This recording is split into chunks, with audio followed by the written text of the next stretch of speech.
UFO's testimony regarding the potential for cybersecurity breaches, and I'm just I mean, could you just get a little bit more into that issue? I mean, how much in a major deployment, especially if we have to move our tanks, I assume we are tremendously dependent upon the freight rail network. I'm not sure how much it applies to the logistics chain. Could you address that at all, General? Yes, sir. Let's look at it. Turn your mic on, please. Let's look at it from the strategic perspective, which I appreciate is a good place to start. First of all, intermodal transportation is the key here, and we think we need to focus on that. As you know, and as I said in the testimony, freight rail runs through every military base, runs through every American city, runs through every depot, every port. And the transfer of goods and services and commodities from freight rail to shipping is really something that we should focus on from a strategic perspective.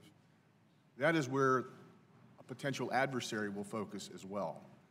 First of all, it's a really it's a strength of our freight rail system that we have this kind of network that smoothly transports military goods, hazardous waste, and all sorts of other commodities from the place where they're produced or stored, in the case of the military, to ports so that they can deploy overseas. A strategic adversary will look closely at this as an I&W, indications and warning problem for them, and they're looking closely at our rail network. We should be concerned about that from a strategic perspective. Let me, I assume we don't limit the freight that goes through the bases. I mean, we may have people transporting chlorine through a military base to another destination. Is that possible?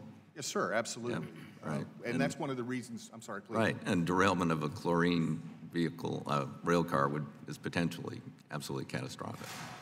Potentially catastrophic, and if I may, since our rail cars are continually technology improved, right. One of the things that the telematics on our rail cars do is provide positive indication that hatch covers are closed, for example. Sure. A cybersecurity intrusion into that particular technology could give false assurance that the hatch cover is closed. Okay. All right, Mr. Salufo, briefly, because then I have another question for another member of the panel. I will try to be brief. Two quick points here. So we discussed some of the cases where you've seen theft of intellectual property and economic secrets, as well as political and military secrets. So the espionage sets of issues, there's a litany and a long list of examples we can turn to in other sectors as well. But I think what gets lost is disruptive and or destructive types of attacks. And from a cyber perspective, if you can exploit, you can also attack. It all hinges around the intent of the perpetrator. So if they're in these systems, they can use it for more malicious aim than just stealing secrets, as bad as that is. So basically, when you think about the transportation sector, your dependence on PNT, on positioning, navigation, timing, clocks, is 100%. So GPS and other issues that are maybe outside of what you would think of as transportation and disruptive attacks such as jamming or spoofing of some of these systems could really take a major toll economically as well as from a national security standpoint. And I just want to bring one point on the defense side. I mean, the mission assurance, there's an old adage, amateurs talk strategy, professionals talk logistics. I think it was Marine Corps that came up with it, but I am not 100% sure. Logistics here is everything, and if you impede the ability to project power, you're basically impeding the ability to fight and win wars. So this is more than just a homeland security set of issues, it is a national security set of issues. Okay, thank you. Mr. Khan, I'm just a little confused here.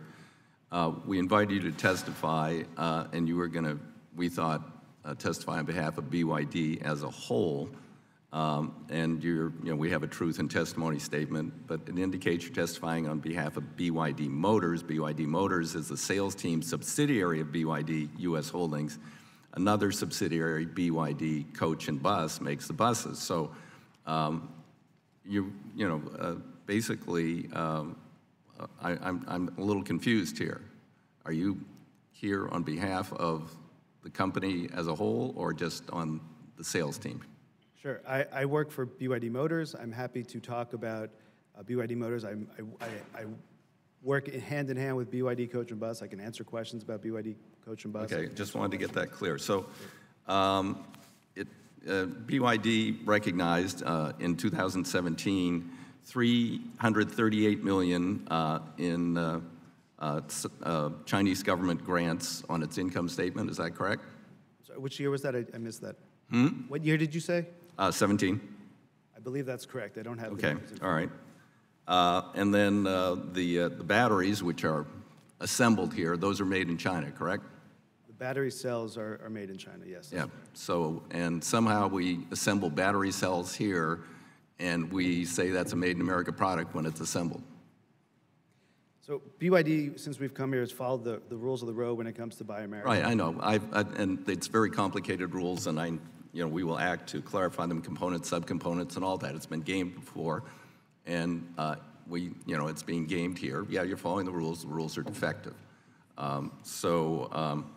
If BYD were required to actually source the required amount of the vehicle in the United States,